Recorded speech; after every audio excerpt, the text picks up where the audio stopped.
Hi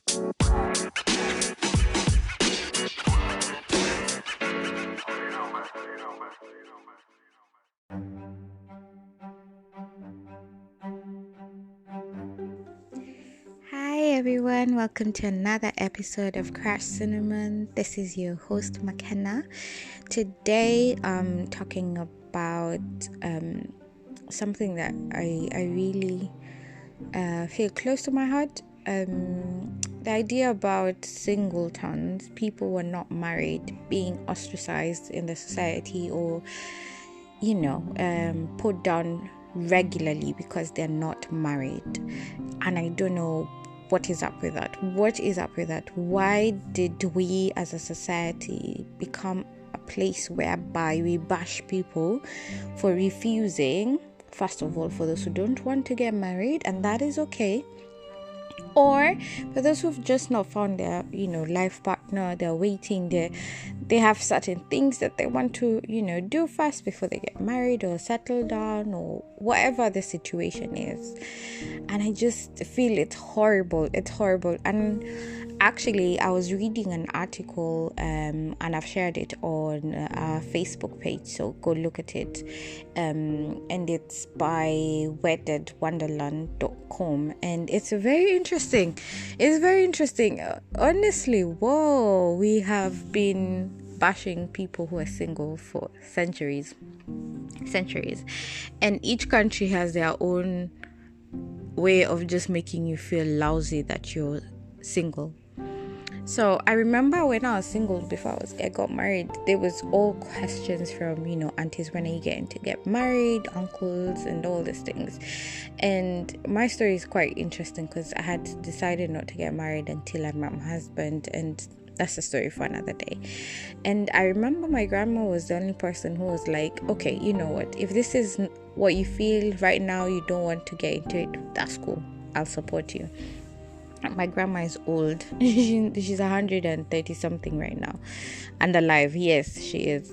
So and I was thinking, she's been around longer than most people, and if she can get it and she understands, and she's married. Okay, her husband died ages ago, in 90 or 1991, and she has a bunch of kids, and so she understands marriage.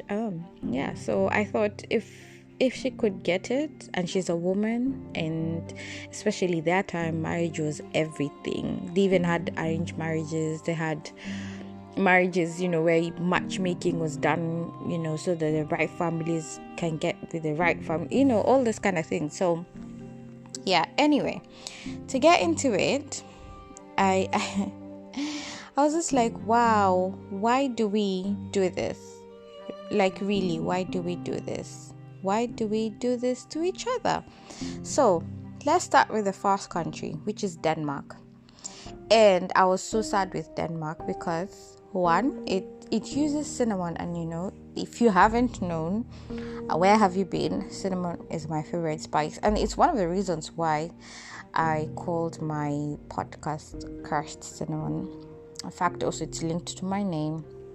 Anyway, it's a wonderful spice.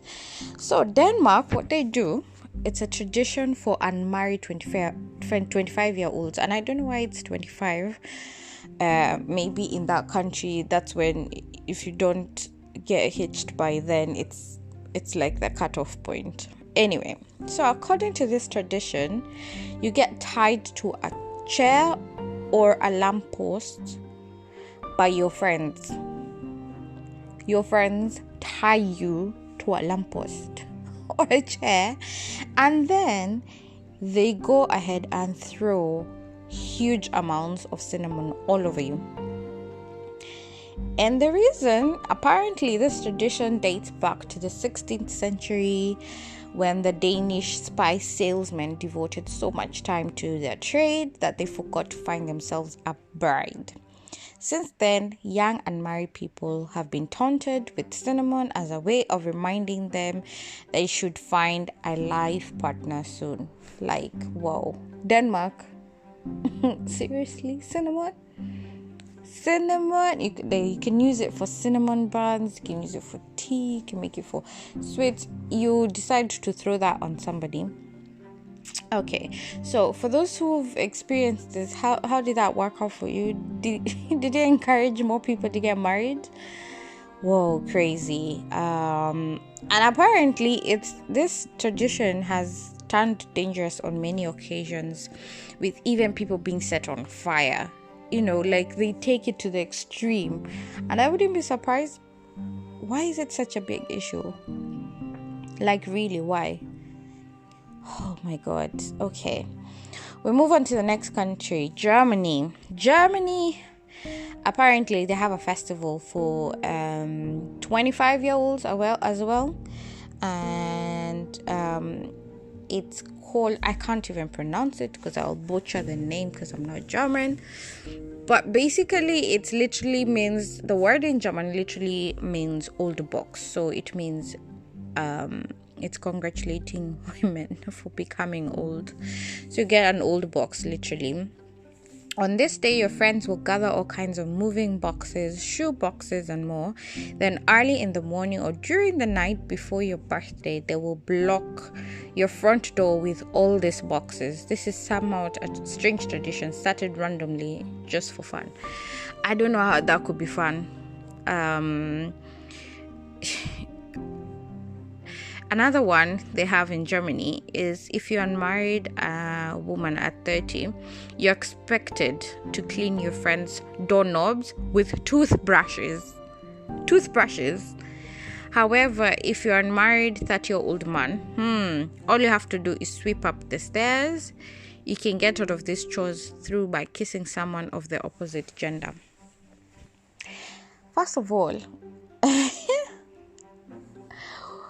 what are these chores you guys are giving people in Germany? Cleaning doorknobs with toothbrushes, and the guys get to sweep the stairs. First of all, I don't feel any chore is quite easier than the other. They're both degrading.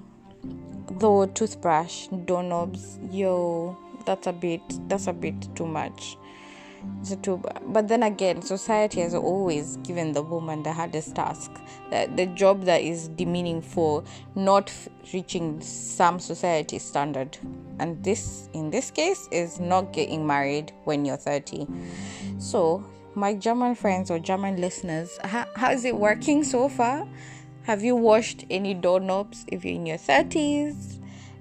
If you're female, and the men, have you cleaned any staircases? And how do you feel about these traditions? Honestly, oh gosh, it gets worse. In France, there's a tradition for St. Catherine's Day, which is again for single 25-year-old women, and it's usually on the 25th of November. So what happens? You're supposed to say this prayer which is translated to, Lord, give me a well-suited husband. Let him be gentle, rich, generous, and pleasant. Okay, on the surface, it looks like a good prayer. I mean, generous, pleasant, gentle, rich, But still, after this humorous prayer, they admit that it's a humorous prayer. You'll then send encouraging postcards to other people who are single, and these postcards are called Catherinettes in honor of Saint Catherine herself. But that's not all. The friends of these Catherinettes will make you crazy heart they're supposed to make you a crazy heart that is supposed to match your personality. You can then join on a parade where you and your friends show off your fancy hats. Okay. If you have a sense of humor, I guess there's a way this will be fun, but everyone will know you're single, and I don't know, in this day and age, what's with the outing of people as single? I get why society promotes getting married, the institution, because obviously of furthering the society in terms of families, all these kind of things. I get it. But do we have to have such traditions that really, really eat at you?